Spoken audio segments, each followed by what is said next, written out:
Alright, welcome back to Physics 145, Tutorial 5, page 171.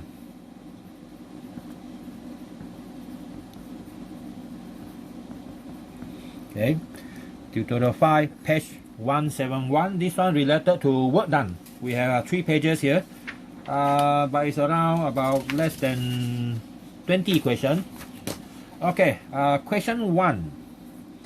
Question 1 is, how much work is done by the gravitational force when a 250 kilogram pile driver falls 2.8 meter? Pile driver is something used in our piling system in civil engineering. Okay, now pile is something very heavy. Okay, in this case, the mass is 250 kilogram, and then it is at a height of 2.8 meter. Okay, 2.8 meter. Now, how much work is done? So you see, this thing is coming down because of its own weight. Okay, the weight, which is W equal to mg. So we know that work done is equal to F dot S, right? And it gives us the Fs cosine theta. Okay, Fs cosine theta. Now, the force is the weight. Okay, the force is the weight. So I put mg. I don't want to put W again because you're going to get confused with the work done. So I have mg as, and the direction between the force, which is the weight here, compared to the displacement. See, the displacement is also in the same direction, and this is also the force, W. So the theta, because they're in the same direction, our theta is equal to 0. So this one gives us 1. Okay, give us the value 1. So that means we can have mgs, but if you look carefully, the s is equal to the h value. So we have mgh, and the work done is equivalent to the change in gravitational potential energy, and that one is under work energy theorem. Okay, work energy theorem. Mass 250, g 9.80, and the displacement 2.80. Now you might ask, why g positive? Well, you can use negative if you want. If you use negative, our displacement is also negative, so it ends up positive also. Alright, so we have 250 times 9.8 times 2.8, so we have answer 6860 joule of energy or work done by the gravity. Okay, so that is question number 1. Alright, next one, number 2. If the average retarding force is a force that actually slows things down. Okay, now if the average retarding force, a force used to slow down the car, is 535 Newton, then how much work is done by this force as the car moves 1.25 kilometer? How much work is done? Okay, so the work is done, you can use a formula for this one. The work done is equal to F dot S. Okay, F dot S. So the force is 535. Okay, so this one gives us Fs cosine theta, but this one is also equal to 1 because the force and the S is in the same in the opposite direction. Sorry, negative 1. Okay, negative 1. So I have 535 multiply in meter is 1250, and then multiply negative 1, so we have negative this much. 535 times 1250, so we have negative 668750 joule of work done. Okay, so meaning that the work done is actually lost as friction. So everything is lost in doing work against a friction. That retarding force normally refer to the braking system. So what happens is, if after you brake your car like that, you go and touch the braking system, is damn hot. So that means the work done is because of the change in kinetic energy. So initially the car is moving, it has kinetic energy. By the time it stops, it don't have kinetic energy. So the loss in kinetic energy end up as the work done going against the friction in the brake. That is why your car stopped. Okay, so the work done is this much. Now next one, number 3. So number 3 is a 65 kilogram firefighter climbs a flight of stairs 20 meter high. How much work is done? Well, it climbed up a staircase. The mass of this firefighter is 65 kilogram. The height of the stairs 20 meter, and G of course is 9.81, 9.80. So the work done is equal to actually the force dot S. Now, the force that this firefighter need to push himself up is equal to the weight, his own weight, mg dot S. Okay, so since you are moving up, your displacement also up, you're going to have mgs cosine theta, which gives you 1. Okay, so we have mgs, which is mgh initially, actually, in the first place. So the mass 65, g 9.80, and now this one is 20 meter high. We have this 65 times 9.8 times 20. So we have 12,740 joule of work done by the firefighter. Okay, so that is question number 3. Okay, next one, number 4. So number 4, a 1200 Newton crate rests on the floor. How much work is required to move it at constant speed, 4 meter, along the floor against a friction of 230 Newton? Right? So constant, constant. So that is the floor. A crate is an object. Okay, and now you need to pull it. Okay, with a certain force against a friction F equal to 230 Newton, and the mass is equal to 1000. Sorry, the weight, not the mass. Okay, the weight. Okay, the weight is equal to 1200 Newton. Now this object initially, the object is moving, okay, a constant velocity, okay, constant speed. So a is equal to 0, no acceleration.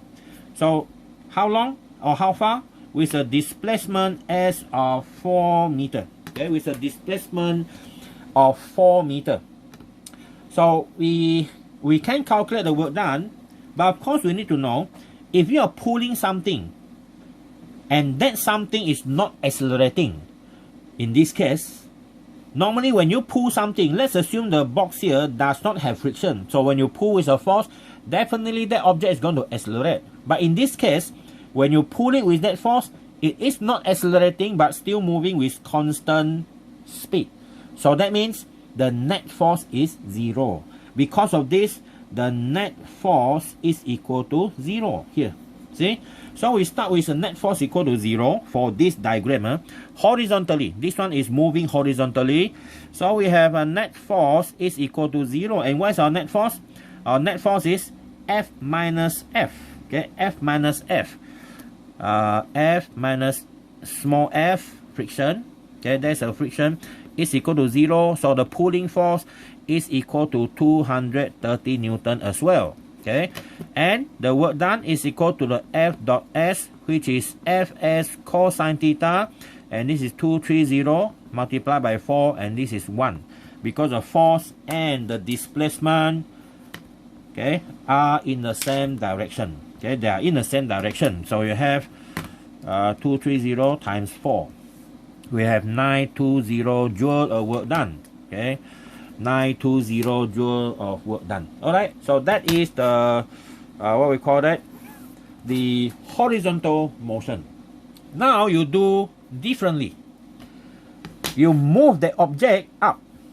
Okay, you move it up, pull it up with a force F. But now it's vertically, and there's definitely no friction. Okay, no friction. So you are pulling it up, of course, against the weight mg. Okay, against we are not talking about any acceleration here. You just move it up with a displacement of 4 meter. Okay, a displacement of 4 meter. So this one is up and this one is up also. So the theta between them is going to be 0 again. So the work done is equal to the Fs and it is equal to mgs cosine theta. Now, you can only pull the thing up if your force is equal or larger than mg. So we take the closest one is equal to mg. So here, this one equal to 1. We have mgs. This one is weight. So it's 1200 times 4. So you have 4,800 joule of work done. Okay, so that is our question number 4. Alright, next question number 6. So our question number 6 is, how high will a rock of mass 1.85 kilogram goes if thrown straight up by someone who does a work of 80 joule? Okay, 80 joule. Assume no air resistance. Okay, so your work done normally end up as kinetic energy. So the work done is going to end up as kinetic energy, and finally if it go up, finally it's going to end up as potential energy. Now this is the law of conservation of energy. So we know that potential energy is equal to kinetic energy is equal to work done. In this case, so our kinetic energy is mgh and the work done is 80 joule. So we can calculate the h by dividing 80 by mg. So 80 divided by mg, which is 1.85 times 9.80. Okay, so I have 80 divided by 1.85 times 9.8. So this is what we have, 4.41 meter high. Okay, the object will go 4.41 meter high. Okay, from the ground. All right. So that is our question number 6. Next one, number 7. So our question 7, question 8, not 7, question 8. So question 8 is a hammer head, a hammer with a mass 2.0 kg is allowed to fall onto a nail from a height of 0.50 meter. Okay, what is the maximum amount of work it could do on the nail? Well, you drop the hammer. We normally hit the hammer, hit the nail with the hammer, but this one you allow it to drop. It take you forever to do the work lah. Okay, so the work done. Okay, the work done is going to be equal to the force dot S, which is Fs cosine theta. But the force here is the weight of the hammer, which is mgs cosine theta, and we know that this one is 1 because displacement, the hammer drop down, the force is down, so it's equal to 1. They are same direction. Theta is equal to 0. So this one is 2 kg, 9.80 times 0.5. So our answer is 9.80 joule. Okay, 9.80 joule. That one is one time it dropped. Now, why do people not just let it fall, but add their own force to hammer, to the hammer as it fall? Well, to increase the work done. Okay, the purpose of using extra force on the hammer is to increase the work done so that the nail can enter the wood faster. Okay, faster. You don't see people do nailing work by dropping the hammer only. That one is ridiculous. That one is going to take forever. Okay, so that is the purpose why we hit the nail using hammer. Alright, next one. So this one is our page number 1. So the next one is page number, oh sorry, this one is page number 8 already. We continue with the previous one. So the next one is page number 9. And that one we continue with question number 10. Okay, question number 10. So our question number 10 asks for this. What is the minimum work needed to push, okay, a 950 kg car 300, okay, up a 9-degree incline, something like this. This is something new. Incline like this, okay, incline.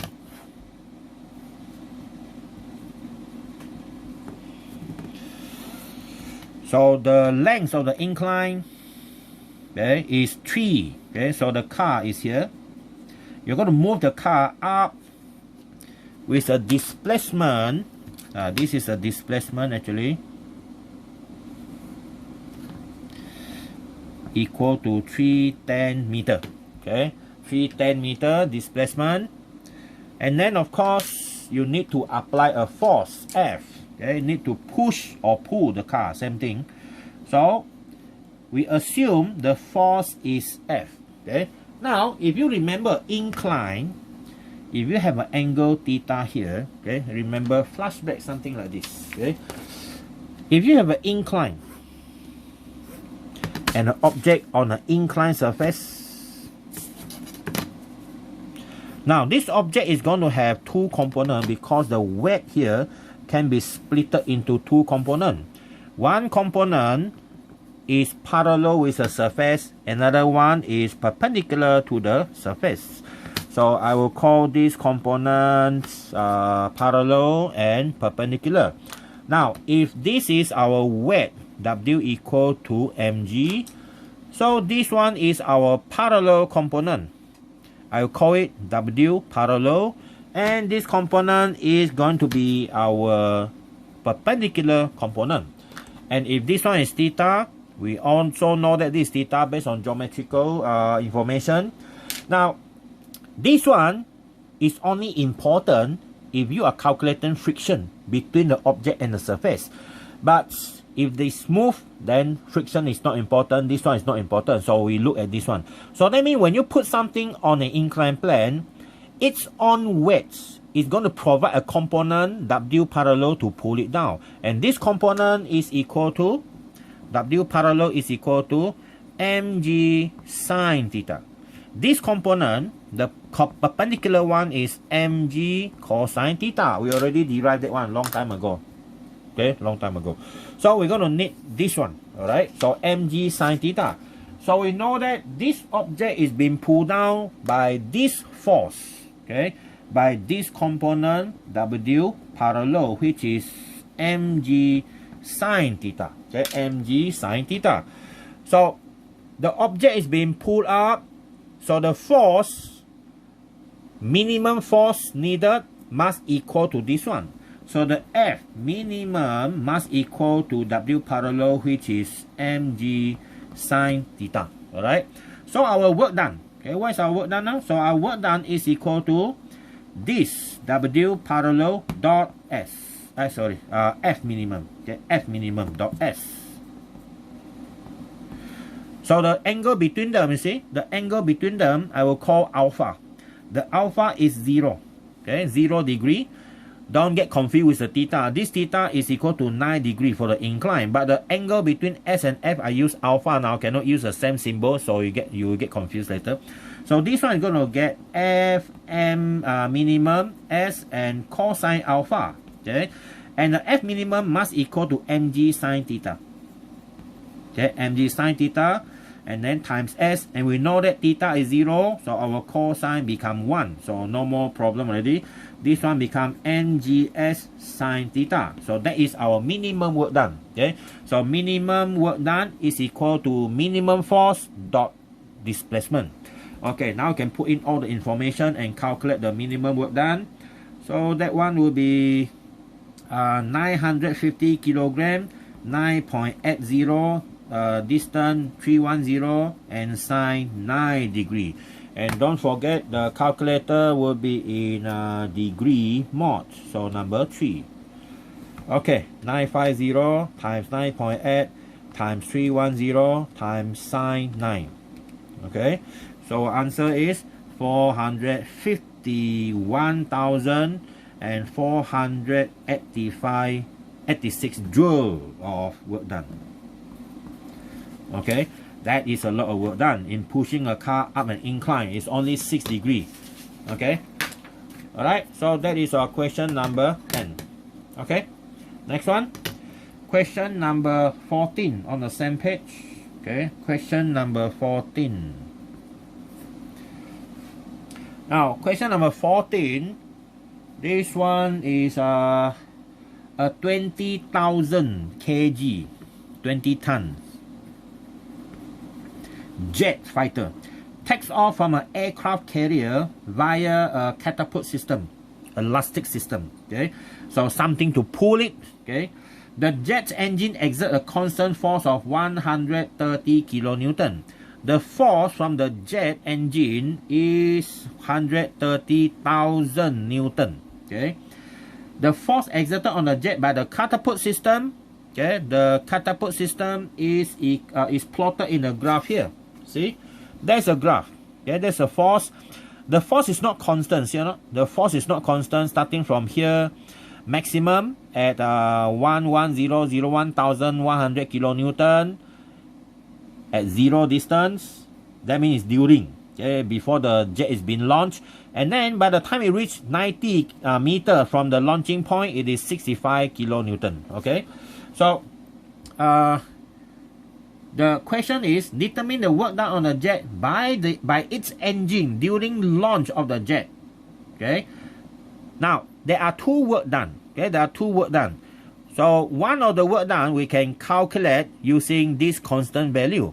Another work done by the catapult system, we cannot do that. Okay, we cannot do that. Later we'll talk about how to solve that problem. Now, first one is work done by the jet engine. Okay, is equal to the force on the jet multiplied by the displacement. Now, we assume the theta must be 0 lah, because your jet fly in straight line, right? When during launching, how can you zigzag here and there? You end up in the ocean. Okay, our force is this one. And then the displacement is how far? According to the graph here, during launching is 90 meters, from 0 to 90 meters. So we have F jet S cosine theta. Okay, the force is 130,000 newton multiplied by 90 meters, and this one is 1. So we have 130 times 90 meters. So the total work done is 1.17 10 to the power 7 joule. That's a lot. Okay, that is a lot from the engine only, from the engine. Alright. Well, next part is calculate the work done on the jet by the catapult during launch of the jet. The system that pull the jet to the front. So the work done by the catapult system. Okay, catapult system supposed to be the force from the catapult dot this. But the problem is you can only use this one if it is constant. If it is not constant, then you have to use this. What is the function of the catapult system against S? And you have to integrate from 0 until 90 meters. Okay. Well, that one is difficult because we don't know what is the function. We can get the function from the graph, but we don't want. We use an easier method. We have an easier method for this one. Okay. So this one actually is equal to, okay, is equal to the area below the graph. You see now? The area below the graph is from here to here to here to here. It is the shape of a trapezium. So we calculate that. Okay. So the formula for trapezium is half multiplied by the parallel side. These are the parallel side. Okay, the parallel side, this one 65, this one is 1100, but don't forget it's kilonewton, so you have to sum them up. 65 kilonewton plus 1100 kilonewton, and then multiply by the distance between that parallel side. These are parallel, the distance between them is 90. Okay, 90 meter. Alright, so don't forget to change this. So first we sum up these two first. 65 plus 1100. Okay, this one is 1165 kilonewton. You times 1000. Okay, and then times 90 again, and then divide by 2. So now you have 5.24 10 to the power 7 joule of work done. So what can you tell me about that? They have the same 10 to the power 7. That means the catapult system is doing more work. It's about 5 times the work by the jet engine. Okay, so that is how you launch a jet engine from a aircraft carrier. All right, well, that is our page number 171. Well, our next one is on page 172. Okay, our page 172. So we continue with that. So we have question number 30 on page 172. This is still tutorial 5. Page 172 now. Okay, page 172. Alright. Now is question number 30. Okay, question number 30. So our question number 30 states that in pedaling a bicycle uphill, a cyclist exerts a downward force of 470 Newton. During each stroke, your bicycle, you have to cycling up and down. So if the diameter of the circle traced by each pedal is 36 cm, okay, calculate how much work is done on each stroke. Okay, we draw that cycling motion. Okay, you are cycling up and down. Okay, cycling up and down. So that is the pedaling part. Okay, this is a pedaling, and this is where you put your foot here. Another one is the other side. Okay, the other side, of course, one up, one down lah. How can you have a bicycle that is different? Okay, this is a pedal. Okay, pedal. This is a gear, right? This is a gear, and then you have another smaller gear behind. So that pedal moving up and down cover a diameter of 36 centimeter. Up and down 36 centimeter, and the force, average force applied, okay, the average force applied is 470 Newton. Okay, so how much work is done for each stroke? Okay, for each stroke.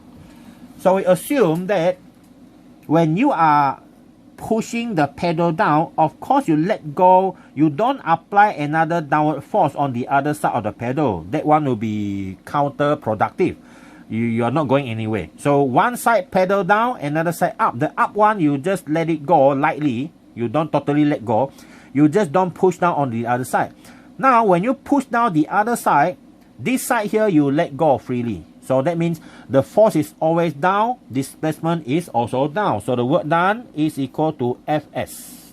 Okay, F dot S, which is Fs cosine theta, and this one is again 1. So the force is 470 Newton multiplied by displacement of 0.36.